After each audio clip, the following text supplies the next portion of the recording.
to the Historical Society. This event is co-sponsored by the Jefferson Public Library and the Greene County Historical Society. It is part of their author series and is part of our ongoing series of events. A few housekeeping details. The restroom, if you need one, is against the back wall. It's right by the stove there, so you just turn left and you'll find it. In addition, I'm going to talk about some of our upcoming events. We have August 3rd, Vicki Schwarzkopf is talking about Russell Park at the Central Christian Church. It's one of our noon lunches. August 18th, we're having a Leaping Through Greene County History Tea with talking about Farland, Adasa, and Angus, followed by a classic English tea. So it's limited by how many people can come because we can only have room for about 25 to 30 people for the tea. So if you're interested in coming, you need to RSVP. But we'll hope to have another full house. This is the third time we've done that, and it's been a success every time. So we're planning on doing another one. And September 6th, we were planning on having Jim Dovendeck speak on when telephones came to Greene County at St. Patrick's Catholic Church near Cheyenne. But he can't make it. So we're going to have Tom Wynn fill in, and he's talking about wind power from the perspective of a windy guy. And he gave us a brief recap of that out of the fair, and it was really enjoyable. So I think that you'll really enjoy that talk. So I'm thankful that he was willing to fill in. Today we are having Jeff Bremer speak to us. He is a professor at Iowa State. This is his book, A New History of Iowa, which he is going to talk about. It's available from the library.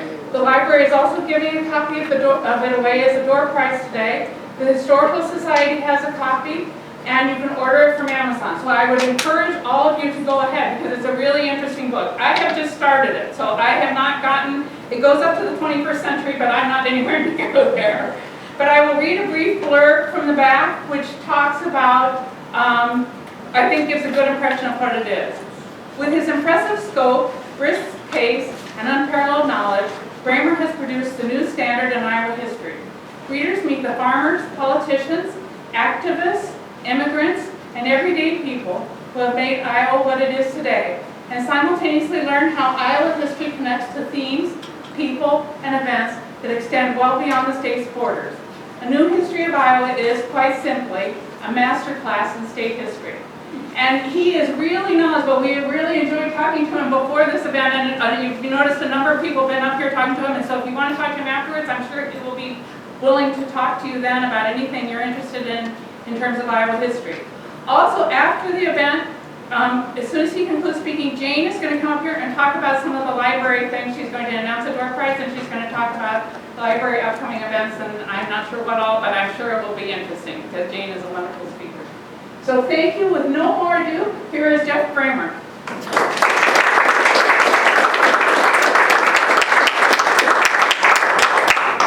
Thank you for the invitation, and thank you for showing up. I know it's a Sunday afternoon. There are plenty of other things you could be doing. So as someone who is always glad to talk about what they've written, it's always good to have it on. So thank you for that. Thank you to both the Jefferson Library and the Greene County Historical Society for having me. And I, of course, am always glad to answer questions. I'm easy to find. Not so much that you have to come find me on campus. You can send me an email, of course. If you happen to even call my Iowa State phone number, then that phone number will be emailed to me, and I'll get it, and I'll get your message. So there's a few ways to get a hold of me. Now, I was mentioning earlier that this is a new history of Iowa, and you can tell the title's not incredibly innovative, but it gets the point across. Many of you may know of Dorothy Schwick, who had written The Middle Age, the book that was the foundation of Iowa history for a generation. And you also may be aware of someone else by the name of Tom Moraine, whose books I have cited. And of course, your town is the main part of, well, is what his book, Prairie Grass Roots, is based on. I teach Iowa history at Iowa State, and both Tom Moraine and Dorothy Schweeder had done that. And though I have technically Dorothy Schweeder's old job teaching Iowa history and teacher education, her shoes are too big to fill. Of course, she has.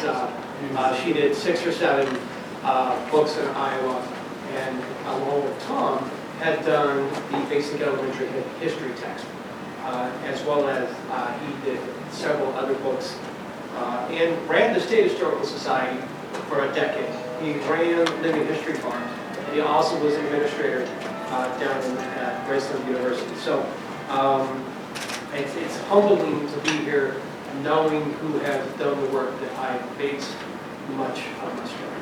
So thank you, Jefferson, for giving us time. And anyway, you don't want to hear me ramble on about other historians. You might actually want to get me to talk a little bit about my book. So, to get started, I was hired at Iowa State in 2011 to do a couple things: teach Iowa history and run their teacher education program. And when I started teaching the class, Iowa history, which is now mostly online, I began to realize there could be some ways to update this. So that's how we have this book. I spent 9 years working on it. And without further rambling, let's get started. I was a Fulbright scholar in China in the spring semester 2019. And in April of that year, I visited Sichuan University to give several lectures on U.S. history. One of those lectures was in Iowa. The faculty and students I met in the country were impressive. Some had come to the U.S. as part of the Fulbright exchange program, and some had earned graduate degrees from the University of Texas or the University of Michigan. A Chinese graduate student who was writing a dissertation on populism in Wisconsin and had spent months doing research here in the Midwest. She knew a lot about the United States and the Midwest. She asked me an important question. She said, "Why is Iowa important?" And I forgot to ask for the little clicker. Okay, thank you for saving it. Hopefully I will not embarrass myself too much. So she asked, why is Iowa important? Which is a good question.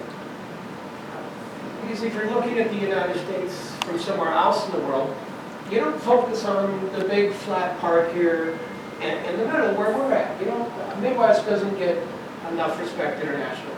I mean, attention goes to Washington, D.C., California, New York City, etc. It doesn't come much to the Midwest. So she said, why is Iowa important? What does it tell us about the United States? So I mumbled something about agriculture and politics, and I realized I needed to think a lot more about my book. This was about halfway through the book. The American ambassador at the time was former Iowa Governor Terry Branson. So there was much curiosity about my home state, and many questions that made me think deeply about the book. And of course, my Iowa students always had plenty of questions. Many of which were, why are you making us read this? This isn't done yet. That grad student's question was a good one. Why is Iowa important?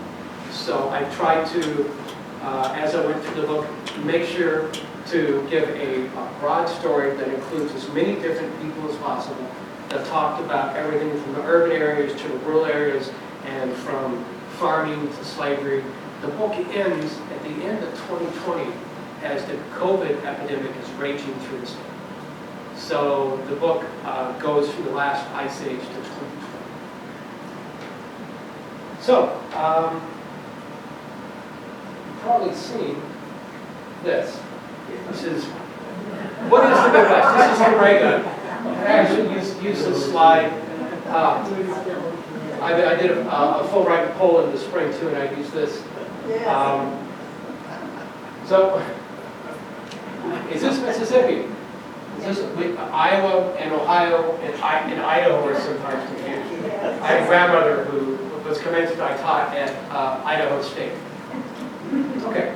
Okay, when you're 96, 98, you can make a little move like that. I should not make that mistake. So, Des Moines over here, is this one Indiana? You know how that goes. It's a famous shirt, and it's a great way for us to think about how we're kind of left out in flyover country when it comes to the national conversation. It's good. It's a great shirt. Snow, cheese. It says Canada. It's just like. Iowa's largely unappreciated. We have a small population. We sit in the middle of a giant country. We can be scorned by those from areas considered more important. So if you're thinking about Iowa, giant country, 300 plus million people, 3 million square miles here, we're right in the middle, kind of flat. And what you have here in the bottom left is population density as of, I think, 2010. The red dots are where the people live, and the darker the green, the fewer the people. You'll especially see in southern Iowa and northern Iowa, western Iowa, that the population density is much less than before. So Iowa, if you're thinking about trying to understand it, its agriculture has been crucially important to the state's history. It is more rural than the country overall. As of the last census, Iowa was about 40% rural. Country overall is about 20%. Iowa is much less diverse racially than the country overall, although it has become increasingly diverse the past few decades. Iowa was 97% white in 1980. Today it is 85% white, 84% white, and rapidly diversifying. But the United States isn't agricultural overall. It's mostly industrial, it's mostly services, and some industry. The United States is incredibly diverse, where 40% of its population is non-white. And the United States is not very rural. So Iowa is, in some ways, a bit of an outlier, one of the 10 most rural states, and one of the states that is least diverse as well.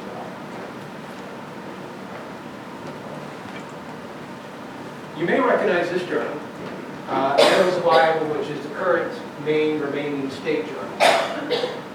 It's been important, and more than 100 times in my book I've cited some Annals of Iowa article. And in 1903, historian Frank Harriet asked, this is a historian, the editor of the journal said, is Iowa's history worthwhile? He said it didn't have large cities, didn't have rugged mountainous regions, didn't have western mining camps. If you needed seismic convulsions, you had to study somewhere else. Now, he criticized a writer from the Atlantic magazine 121 years ago who described Iowa's dullness and mediocrity. Something you might hear some folks on the coasts even say today. More than a century later, in 2010, the New York Times only had one reporter who covered all of Iowa, Missouri, Nebraska, Kansas, and North and South Dakota. That one reporter mostly wrote about violent weather and other eccentric stories like giant hailstorms. That's often what we get in the national history. So my book attempts to tell why Iowa is important, why we need to study. I've mentioned Dorothy Schweeter before. But why study Iowa? Well, it's rapidly changing. Its economy is changing. Its demography is changing. The cities are growing. Rural areas are still losing population. And Iowa especially represents rural America. It's an excellent representative of the Midwest. One historian has called Iowa the most Midwestern state because it represents the Great Plains in the west, it represents the more industrial part of the Midwest in the east, and it has a mix of rural and urban that very closely approximates the Midwest overall. But in updating Schweeter's book, there were things that could be covered. There were new stories, there were new people. There is a completely new archive over in Iowa City. called the Iowa Women's Archive, which has been around for about 25 years. With Dorothy Schweter did not have access to it. And there's digitization of thousands of journals, and all sorts of new material is coming, which allows me to tell a story that is broader and deeper and includes working. There are 1,000 sources used in the book. The bibliography is not in the book because the book was, the book would be another 50 pages. As it is, I took up enough space. But this is why to study Iowa. One of the characters we're going to look at today is this guy. We'll get to his story in a few minutes. This is Samuel H. N. Byers. He's got an incredible story of survival from the Civil War. So a new history of Iowa addresses issues that have gained importance in the past few decades. Things like economic inequality. Who gets left behind? Who doesn't? Topics of immigration, racial injustice, the environment. It provides a broad survey of Iowa's history too. So the book reviews familiar topics and adds new ones to the state story. It